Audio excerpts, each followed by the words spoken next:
नमस्कार, right to know में आपका स्वागत है। आज हम एक बहुत ही बड़े मुद्दा यानी बजट के बारे में बात करने वाले हैं। वित्त मंत्री निर्मला सीतारमन ने अपना 5वां बजट पेश कर दिया। वित्त मंत्री ने अनुमान के मुताबिक इस बार इनकम टैक्स स्लैब में बदलाव कर दिया है। नई टैक्स व्यवस्था में टैक्स छूट की सीमा बढ़ाकर 7 लाख रुपए कर दिया गया है। वहीं पुरानी टैक्स व्यवस्था में टैक्स छूट की सीमा 2.5 लाख से बढ़ाकर 3 लाख कर दिया है। ये बहुत ही बड़ा कदम है। यह कहने में कोई अतिशयोक्ति नहीं होगी कि स्वतंत्र भारत का सबसे अच्छा बजट पेश किया गया है। आम चुनाव से पहले नरेंद्र मोदी सरकार का यह आखिरी पूर्ण बजट है। आइए हम इसमें जानते हैं कि क्या बड़ी बड़ी बातें हैं। पहली जो बड़ी बात है उसमें यह है कि 7 लाख तक इनकम टैक्स अब नहीं लगेगा। वित्त मंत्री ने टैक्स स्लैब की लिमिट बढ़ाकर 7 लाख तक कर दी है, लेकिन ये नए टैक्स व्यवस्था के लिए 7 लाख छूट की सीमा लागू होगी। पुराने टैक्स व्यवस्था में कर छूट को 2.5 लाख से बढ़ाकर 3 लाख कर दिया गया है। नए टैक्स सिस्टम में टैक्स स्लैब 7 से घटाकर 5 किया गया है। दूसरा जो बड़ा मुद्दा है वह है महिला सम्मान सेविंग पत्र। वित्त मंत्री ने महिलाओं के लिए बड़ी घोषणा की है। इस योजना के तहत 2 साल के लिए 2025 तक के लिए निवेश किया जाएगा। इसके तहत महिला लड़की के लिए 2 साल के लिए राशि फिक्स करने की योजना होगी। इस पर फिक्स 7.5% ब्याज दर होगी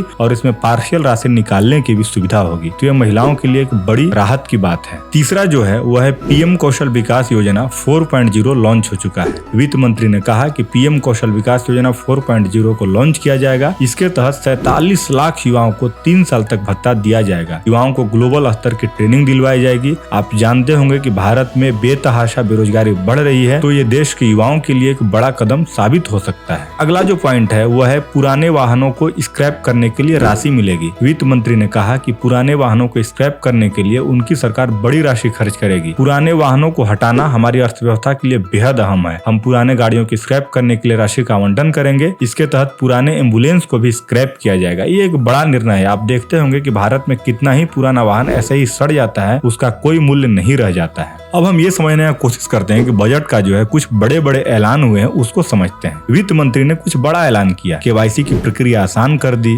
डिजी लॉकर का इस्तेमाल बढ़ाया जाएगा। पहचान पत्र के तौर पर पैन पूरे भारत में मान्य होगा। एकीकृत फाइलिंग प्रक्रिया को शुरू की जाएगी। ग्रीन ग्रोथ पर भी सरकार का जोर है। वित्त मंत्री ने कहा कि पर्यावरण के अनुसार लाइफ स्टाइल पर जोर दिया जा रहा है। वित्त मंत्री ने कहा कि 2070 तक भारत इसी रास्ते पर आगे बढ़ेगा। हम और आप जानते हैं कि क्लाइमेट चेंज और एनवायरमेंटल चेंज किस बेतहाशा तरीके से बढ़ रहा है, तो उसको लेकर के मोदी सरकार का ये अहम कदम माना जा सकता है। जो बड़ी बात है उसमें पहला है आर्टिफिशियल इंटेलिजेंस। एआई पूरे दुनिया में कितना प्रसिद्ध हो रहा है, उसी को देखते हुए वित्त मंत्री ने देश में आर्टिफिशियल इंटेलिजेंस को बढ़ावा देने के लिए मेक एआई इन इंडिया को बढ़ावा देने की घोषणा की है। उन्होंने कहा कि इसके लिए 3 सेंटर ऑफ एक्सीलेंस बनाए जाएंगे। यहाँ एआई को बढ़ावा देने के लिए खोज से लेकर तमाम तकनीक को बढ़ावा दिया जाएगा। दूसरा जो बड़ा मुद्दा है, रेलवे को बड़ा बूस्ट मिलेगा। वित्त मंत्री ने रेलवे को बड़ा बूस्ट दिया है। उन्होंने रेलवे की नई योजनाओं के लिए 75,000 करोड़ रुपए का खर्च का ऐलान किया। रेलवे में 100 अहम योजनाओं की पहचान की गई है। रेलवे के लिए 2.4 लाख करोड़ रुपए के बजट का प्रस्ताव किया गया। तीसरा जो है पीएम आवास, जो कि प्रधानमंत्री नरेंद्र मोदी का एक बहुत ही सफल योजना है, उसमें खर्च बढ़ाने की बात की गई। निर्मला सीतारमन ने ऐलान किया कि इस आवास योजना का खर्च 66% बढ़ाया गया है। इसके लिए 79,000 करोड़ रुपए का फंड दिया गया है। पूंजीगत निवेश बढ़कर 10 लाख करोड़ तक पहुंच गया और इंफ्रास्ट्रक्चर पर खर्च बढ़कर 10 लाख करोड़ पहुंच गया है। जो अगला एक बड़ा मुद्दा है कि जेल में बंद गरीबों की जमानत के लिए केंद्र सरकार पैसा देगी। जेल में जितने भी बंद गरीब लोग हैं उनकी जमानत के लिए सरकार पैसा मुहैया कराएगी।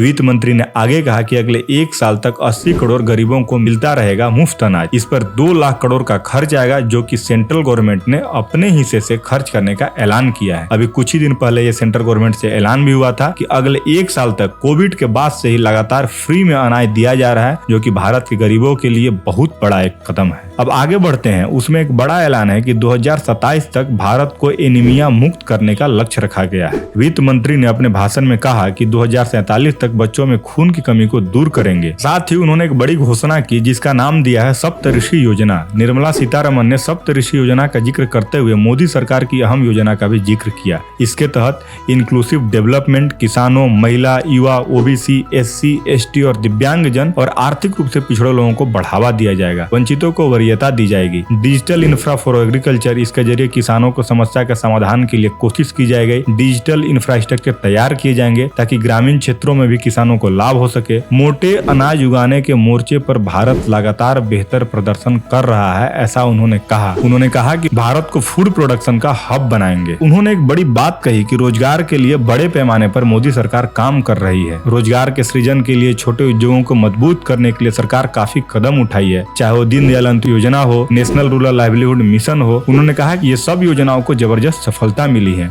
महिलाओं के प्रोडक्ट को बाजार में पहुंचाने के लिए बड़े प्रयास किए जा रहे हैं। इससे SC, ST, OBC और महिलाओं को काफी मजबूती मिली है। आगे वित्त मंत्री निर्मला सीतारमन ने कहा कि बजट में सभी जरूरतमंद लोगों का ख्याल रखा गया है। 80 करोड़ लोगों को अनाज केंद्र सरकार दे रही है। वसुधैव कुटुंबकम थीम के जरिए आम लोगों के लिए एजेंडा तय करके हम अस्थायी विकास की कोशिश में जुटे हैं, यानी सरकार सस्टेनेबल डेवलपमेंट की ओर बढ़ रही है। प्रति व्यक्ति आय देश में बढ़कर 1.97 लाख रुपए हो गई है। पिछले 9 साल में हम 10वीं सबसे बड़ी अर्थव्यवस्था से 5वीं सबसे बड़ी अर्थव्यवस्था बन गए हैं। निर्मला सीतारमन ने बजट पेश करते हुए कहा कि मैं 2023-24 का बजट पेश कर रही हूँ। इस बजट के जरिए हम आगे का बुनियाद को मजबूत करेंगे। इस बजट के लिए एक संपन्न भारत को बनाएंगे। युवा, महिला, किसान, OBC, SC और ST के लिए ये बजट काफी अहम होगा। आपको जानकारी के लिए बता दें कि वित्त मंत्री निर्मला सीतारमन अपना ये 5वीं बार बजट पेश कर रही हैं। PM मोदी ने कल बजट सत्र से पहले कहा था कि उन्हें उम्मीद है कि वित्त मंत्री जनता और दुनिया की उम्मीदों को पूरा करेंगी। PM के इस बयान के बाद ऐसा लग रहा था कि इस बार के बजट में मध्यम वर्ग को कुछ राहत मिल सकती है और इस बार मध्यम वर्ग को जबरदस्त राहत दी गई है। मोदी सरकार के दूसरे कार्यकाल का ये आखिरी